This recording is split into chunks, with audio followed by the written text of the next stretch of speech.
Certains supporters du Paris Saint-Germain pleurent encore le départ de Marco Verratti, parti cet été au Qatar après une histoire d'amour longue de 11 ans. Mais pour Luis Enrique, l'aventure du petit hibou dans la capitale française ne pouvait continuer plus loin. Malgré son attachement à la ville lumière et son génie balle au pied, l'Italien ne correspondait pas aux attentes du coach espagnol. Un choix qui a été vivement critiqué par de nombreux observateurs. Surtout que Verratti n'a jamais été remplacé. Personne en début de saison ne pensait le Paris Saint-Germain capable de réaliser une grande saison avec un milieu de terrain composé de Warren Zaïre-Emery, Fabien Ruiz, Ugarte, Soler, Vitinha ou encore Kang-in. Un milieu jugé trop frêle et limité techniquement pour atteindre les immenses objectifs fixés par le Paris Saint-Germain. C'était sans compter sur l'éclosion de Vitor Machado Ferreira di Vitinha, l'arme fatale de Luis Enrique. La saison dernière, le Portugais était la tête de turc du duo Neymar-Messi. Aujourd'hui, il est le patron du Paris Saint-Germain au milieu de terrain. Retour sur la folle ascension du crack portugais.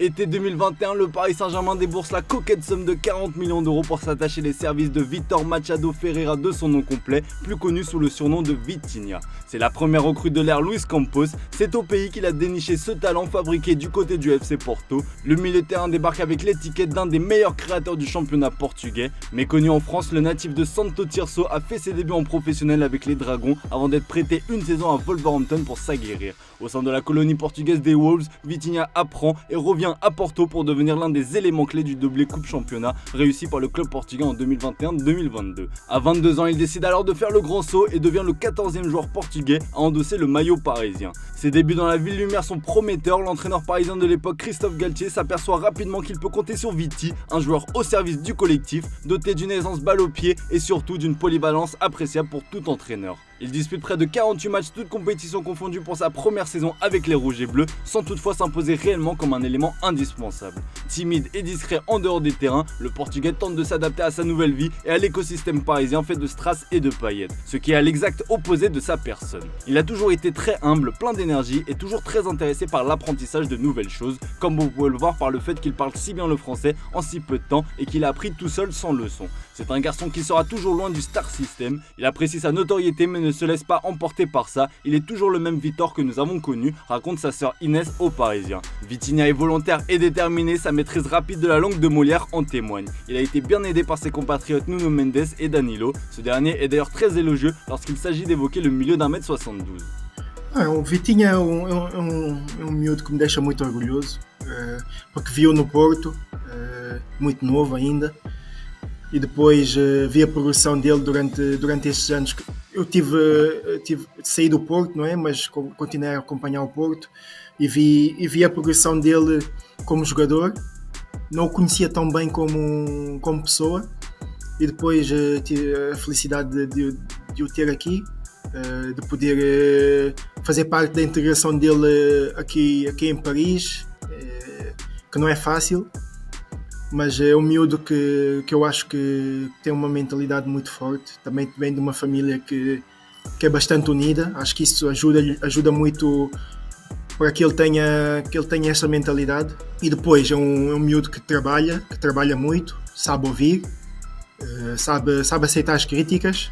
Si les Portugais de l'effectif parisien ont tout fait pour l'intégrer au mieux, d'autres lui ont mis des bâtons dans les roues. Une guerre d'ego et de pouvoir a eu lieu au sein du Paris Saint-Germain. Normal quand on voit les noms qui composaient le vestiaire parisien. Il y avait d'un côté le clan des Sud-Américains avec à la tête Neymar et Messi, et les autres Mbappé et les hispanophones. Si Viti est rentré dans le rang après un début de saison prometteur, c'est en raison de sa relation conflictuelle avec le duo Messi-Neymar qui en ont fait leur souffre-douleur. En septembre 2023, l'équipe révélait un accrochage avec la Pulga qui ne tenait pas vraiment le Portugais très haut dans son estime.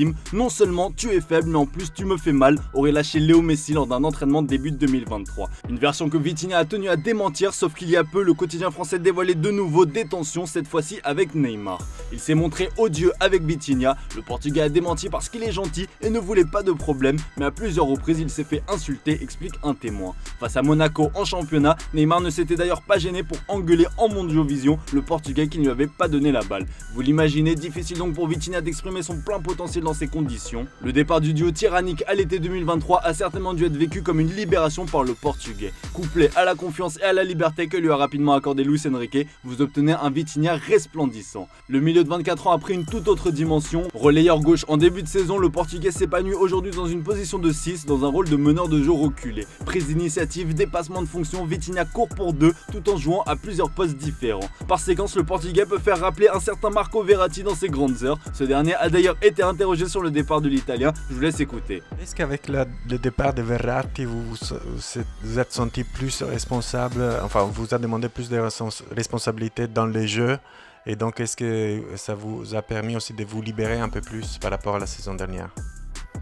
Je pense que tous les joueurs on a agrandi la responsabilité, c'est normal. Si on joue, on a la responsabilité. Mais c'est différent l'année, c'est différent la dynamique de l'équipe, c'est différent la chose que le coach demande. Donc c'est beaucoup de choses que s'ajoutent pour être différent une année de l'autre. C'est pas Verratti que change, que me change. Sauf que non, Vitinha n'est pas Verratti. Alors oui, les deux ont des qualités similaires dans la conservation de balles, la qualité de relance et de passe. Sauf que Viti est plus offensif, il n'hésite pas à se projeter vers l'avant, à frapper et surtout à marquer. Petite stat pour confirmer tout ça, avec 11 buts en 88 matchs sous le maillot des Rouges et Bleus, Vitinha a déjà autant scoré que le petit hibou en 416 rencontres sous le maillot parisien. Évidemment, ne demandez pas à Marco Verratti de tirer ou de marquer, mais au moins Vitinha, lui, il ose. Cette saison, il se retrouve 3ème au classement des meilleurs buteurs parisiens derrière Kylian Mbappé et Gonzalo Ramos. Avec 9 buts et 5 passes décisives en 40 matchs, toutes compétitions confondues, il fait partie des joueurs les plus décisifs. La plupart ont été inscrits hors de la surface grâce à une très belle qualité de frappe. Face à des équipes jouant en bloc bas, Vitinha représente désormais une véritable menace et une arme de plus pour Luis Enrique. En plus d'inscrire des jolis buts, le Portugais sait se montrer décisif dans des moments importants. Face à Dortmund en phase de poule de la Ligue des Champions, face à l'Olympique de Marseille et à l'aller et au retour contre le FC Barcelone. Son but face à l'ennemi marseillais est un parfait exemple de ce qu'est capable de faire Vitinha.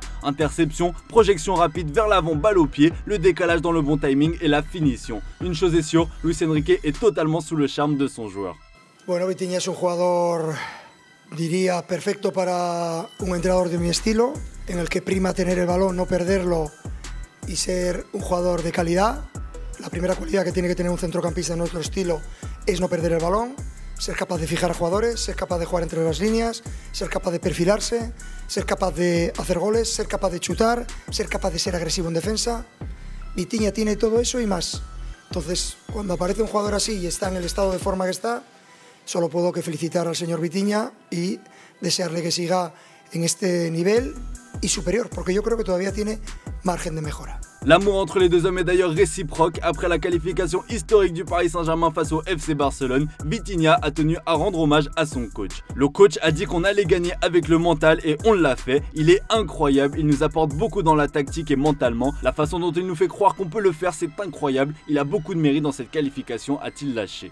Entre Vitinha et le Paris Saint-Germain, l'aventure est en tous les cas bien partie pour durer. Sous contrat avec le club de la capitale jusqu'en 2027, le Portugais s'y voit rester encore de très nombreuses années, comme il a confié au micro de Téléfoot. Maintenant, ça représente beaucoup, j'aime la ville, j'aime ma vie ici, j'espère que je vais rester longtemps ici parce que c'est vraiment un grand club, une grande ville, je suis très content d'être ici. Depuis le départ à la retraite de Thiago Motta, le Paris Saint-Germain cherche son digne successeur. Marco Verratti a longtemps dû endosser seul ce lourd héritage, et si le PSG tenait avec Vitinha le numéro 6 tant recherché depuis des années, comme d'hab, on attend vos avis dans les commentaires les amis. Si vous avez kiffé, n'oubliez pas de liker et de vous abonner, et on se dit à très bientôt pour de nouvelles vidéos sur Foot Mercato FC.